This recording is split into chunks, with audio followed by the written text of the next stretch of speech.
Hey guys, welcome back to LOI Fan TV. We're back again for a European fourth round preview and predictions. As ever, we're joined by Shelbourne versus Shamrock Rovers. Um, yeah, Ross, here we are again Here we in are again, competition. mate. Yeah, that's it. That's it. Can we get two Yeah, teams into the group stage, group phase? you would think that the pair of us are brothers in arms, but there's dogs abuse being thrown out on our WhatsApp messages to each other. Like I was getting Santa Clara loyal there after after our 4-0 win against Ballycarney. You think you get a warm message off Ross saying well done, great result, but no, hatred as Not a usual. hope. Not a hope. Like it can't be done. It can't be done. It's the least that you expect. Like the Kosovian champions, is it? Yeah, Yeah, bare minimum. Like bare minimum. Like you lost the first leg, which is bad enough. So yeah, no, this no congrats from me now.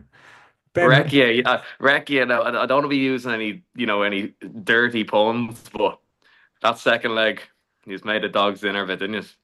Listen, yeah, gutting one because I think Joey probably got it a little bit wrong, the way we set up the first half in particular. Mm. Uh, just in terms of I think John Martin needs to start that game and just kind of I think we gave them too much respect in the kind of first half. Did all the ball. A lot of it was pedestrian stuff and then knocking around the back in bits and pieces, but have good Mm. players and I know I think I flagged them before the game. Tony Fruit, because they're at number 10. I think he's linked to Fenerbahce for like a multi-million pound move. So you kind of expected him to be a good player, hope to keep him quiet, and you could just tell he's at that level above, like he got the first goal, he just absolutely buried it and he was just levels above. And sometimes like in Europe, it's just tough. Like you need a little bit of luck that could to go wisp past the post or something. You just need that little bit of luck sometimes against top class players like that. But did okay to say in the game. Second half, a little bit better. John Martin on a half time looked a bit better. And I don't know if you saw it, our second goal came out of nowhere, but it was one of the best goals I've ever seen in Tucker Park. Like absolute postage stamp top bins, 25, 30 yards probably was. Outrageous. And you get that with Croatian sides, you kind of expect kind of techie midfield, this little small fella absolutely buried it. Like, so you can't really have too many complaints with that. Like, it's not like you kind of, if you restrict them to long shots and bits and pieces, you're happy enough. So that was just, yeah, one of those things. And then obviously you get the bit of luck with the penalty, get back into the game.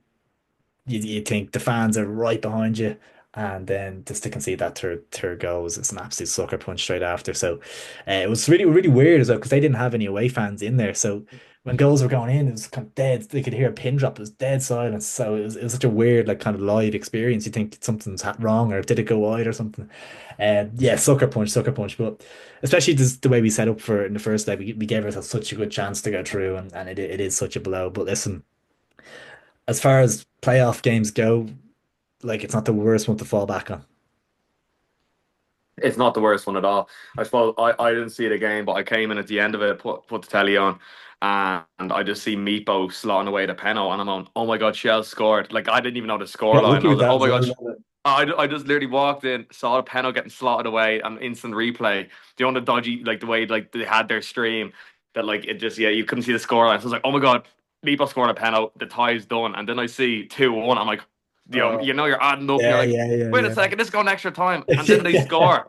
And I was just like, I went through all the emotions. I went from thinking Chelsea got through to thinking, oh, we're going next time to, yeah, it was a mad So, one. And even their reaction, like the manager running on the pitch and all, it was a yeah. bit over the top. I But think he was under a lot of pressure, that manager. Like yeah, he had to win that to keep his. I think if they go out there, I think he loses his job potentially. So it meant the world. Like the yeah, whole bench was emptied.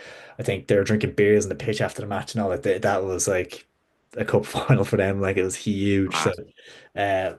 it's kind of a compliment to an Irish side that 100%. we're kind of taking the Croatian champions that much that's such a big celebration for them. It's a good sign. But listen, um, we'll move on to that Learning curve. Yeah. 100%, and it's sucker punch, but hopefully, well, obviously, it didn't drive too much motivation for the cup game at the weekend, which is obviously a massive disappointment. But Mm. look, I think that touching that Pats game quickly, the cup game we lost 2-0 out in Richmond Park. Well, I didn't watch it, but by all accounts, a dismal performance. I think a lot of the players did have an eye on this Thursday game, just to kind of even the financial ramifications. And you want to play in these big games, and obviously there's bonuses for players to get through to the group stage and all that kind of stuff.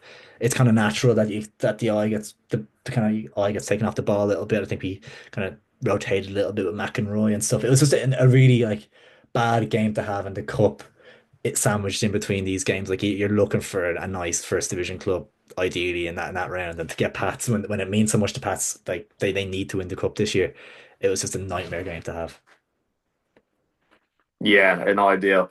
Yeah, the old anticlimactic game, and obviously it didn't help for Pat, like from a Pat's going out to Besiktas, and that was a mad result as well. Seeing Pat's winning 2-0, I'm Yeah, going like, oh my God, like is this going to be like the biggest League of Ireland like upset in Europe? Imagine like I it was would have been thinking Ollie nice. Gunnar would have been sacked. It would have been absolute carnage. Like, Yeah, so yeah, obviously going out there, they're probably thinking seasons on it. They're probably not going to get top four for being realistic. They've let themselves a mountain to climb. So yeah, kind of the perfect storm from a Pats perspective. Shells, we're looking at probably the two of the biggest games in their modern day history. Like look, like as you said, like for the Shells players, if they get into group stage football, like it's paying for lads' weddings, it's paying for deposits for your house, like it's yeah, life changing. It's 100%. life changing for these lads. So yeah, look, it's understandable. And as Joey said, probably the worst game since he's taken over, but that's football. Where when there's ups, there's also downs. So yeah, no, look Linfield again. We briefly kind of were texting back and forth about it.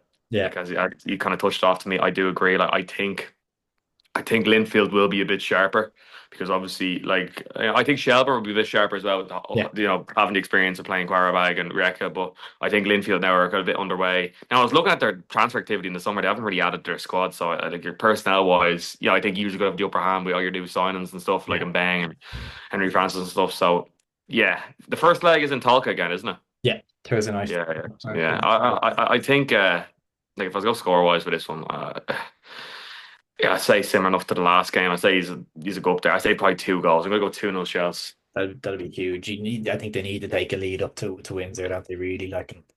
Not that it's not the most intimidating place in the world to play. Like it's a nice stadium, nice pitch, nice big pitch and stuff. It's not like the worst European tie you can get, but you do want to be taking a positive lead up there. And it's a funny one, like nearly because Shells, you'd argue would be a better footballing side and would like to thrive off the kind of bigger pitch. It's nearly like I know you obviously in Talk Park it's brilliant, but like if it was with the Tala, it wouldn't be the end of the world kind of thing because the pitch is nice and it's a nice big pitch and it Oh, would probably suit Chels a little bit in a way, whereas in Talca, I think they take the lines in and stuff for the VAR and all that kind of stuff. So, yeah. Well, yeah, I think we should be in line for positive results. It's just one of those where you just get nervous about it, like in Windsor Park, raising the tricolour on the pitch. That's just material for David Healy just to throw it on the dressing room wall. No more motivation needed. Like, these are gonna be right up for it. And obviously they played 4 games in Europe since obviously come through the few rounds and stuff, so they'll be a lot better, as you say. And young Kieran Offord, I think, is their kind of main striking threat. I think he scored a hat trick in the first game of the season at the weekend, so he's on fire. I think he scored in Europe last week as well. So, yeah, they're going to be a different opposition, different outfit completely. I think, and it's going to be a much more difficult task for Shells. But yeah, I'm gonna go for I think I'll go 1-0 again. Just a narrow win, yeah. but just having that little bit of quality. But I am very, very nervous for this tie. Like it's last chance saloon. We've had our 2 lives used up, so it's a last chance saloon. Yeah, yeah. Actually, you've talked them up. I regret my scoreline now. But I say after listening to you say that, 100%. From a Shelbourne perspective, the motivation's purely financial. Like they're like whereas for I think for Linfield, there's that bit between their teeth. They'll probably like yeah, like they had chances up and like they had chances up in that second leg, and obviously the aftermath and the tricolour and stuff. Like yeah, there's a as you said there will be sharper, but yeah, look, I just think Shell's quality wise have too much. I think the Rijeka and Quarabag game will also stand up in good stead. So yeah, no, we will see. But I suppose then moving on to the other European tie. Shamrock Rovers travelled to play Santa Clara of the Portuguese League. Now I've done a bit of a deep dive on these ahead of But this I'm game. intrigued to hear because like I haven't looked too much into them myself. I think there's a lot Yeah, of Brazilians or something, but obviously I'm intrigued yeah. to hear what you're saying here now. Yeah, so they're a little island like off no, I say off the coast of Portugal, putting it lightly. Like it's like literally it's like Miami, Portugal, Santa Clara. You know what I mean? Like it's just in the middle of nowhere.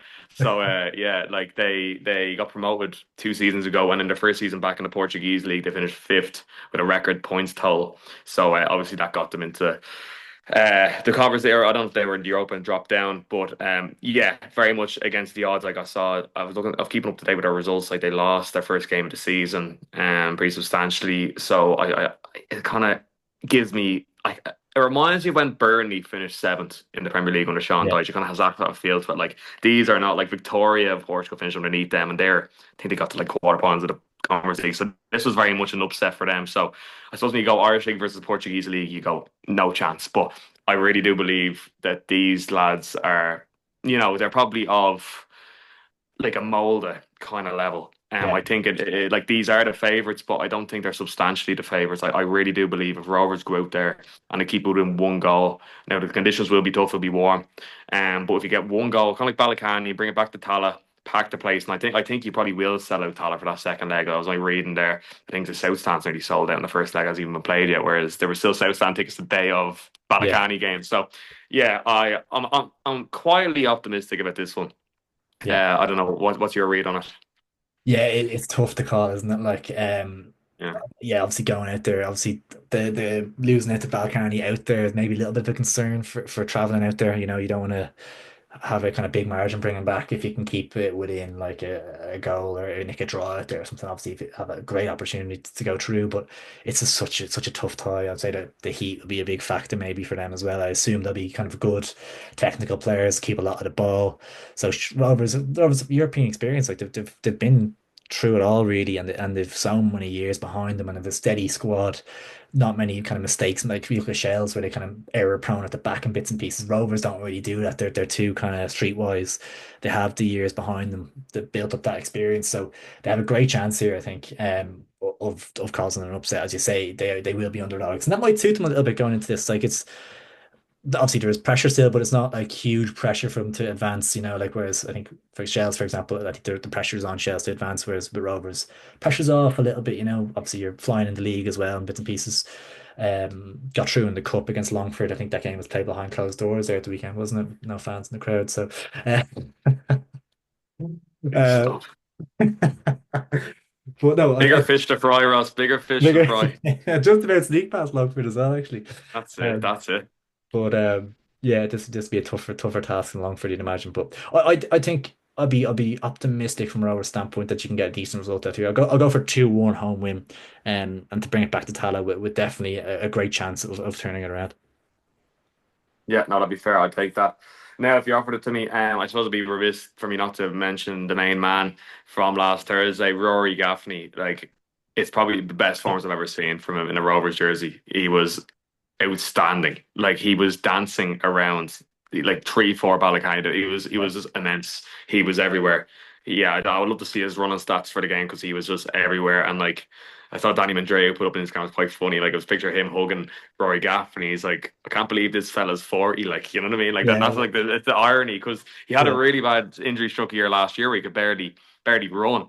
And I remember I thought he was like, done at Rovers. I thought he was finished. Like, I thought he was initially a free agent, and then apparently there was a behind hose scores game against Bohemians where Bradley came a run out, and Gaffney was just like, "I've got to run around here and show him that I still have legs," because that's Rory's game. And Bradley gave him a kind of reduced terms contract, and he's getting multi-year deal offers from other clubs, but he said, "No, I'll take the 1 year at Rovers." Like he lives in Galway. And I was reading an interview on him. So he lives in Galway. Rovers train on Monday, Tuesday, recovery Wednesday, and then they're training Thursday and a match. So he has like he goes to train in Dublin on Monday, and then he does his own thing in Galway on Tuesday, Wednesday off, and he goes down to the Rovers house on Thursday and Friday and back home. So I think it kind of suits him the arrangement, and yeah, it's looking like honestly, it's looking like he'll play into next season. You're going on 36, and he was saying like someone like a Paul Hammond is a huge inspiration for him, and who's 37. So yeah, I really think he's capable, and he was just immense, just immense. So yeah, hopefully we're going to need him against Santa Clara. Results wise here, yeah, I'm going to go 1-0, similar to Ballycanney. I think it'd be tough. I think yeah, they'll probably have a lot of the ball, but I think we'll use our experience and get it back to yeah. Tallaght. So yeah, that'd be fantastic. Because obviously, I think was Santa Clara played Larne in the last round. I think they won 3-0 in Larne. And then it was 0-0 draw at home. But obviously, wouldn't read into that too much. Probably similar to yourselves and Joseph's that time, the 0-0 draw. Like, you know, you're already I through what? Yeah, the I watched the final. highlights of that game back. Lauren had chances to be fair. Like that's what I mean. These are by no means like, an elite side. Like they Yeah, took their goals well, but one or two mistakes from a line perspective, and yeah, they had chances. So these can be got at, and Rovers are going to need to be at their maximum. But I really do believe it'll be competitive come, that second leg in the last 10 minutes. I think the title will still be alive. So yeah, it'd be interesting. But yeah, here we hope. Anyways, yeah. for two League of Ireland teams in the group stages, because it'd be an embarrassment if three chance shells have no groups and Rovers are dumping out Portuguese opposition. If that You can't happens, have that. if that happens, I might just remove myself from the channel. To be honest, I might Yeah. just leave it there. Like, had a good run. Had a good run. Like, Oh, stop! You'd have to wear earplugs for the rest of this season, anyways, on this channel. no coming back from that. Like, There'd be no coverage. There'd be no League of Ireland Europe coverage if that happens. yeah, You'd be on done. I'll be strike. finished. I'll be finished. Like, over and out. That's it. But yeah, look, guys, there we have it. There's our European fourth round preview predictions. Look, comment, let us know what you think. Yeah, let us know what predictions you have and any kind of fun facts you have around, like Linfield and Shells playing for sure for a second time or Santa Clara. Let us know. Just want to get to 30 likes and yeah, subscribe if you're new also. But Ross, thanks very much. Nice to meet you. Take it easy, guys.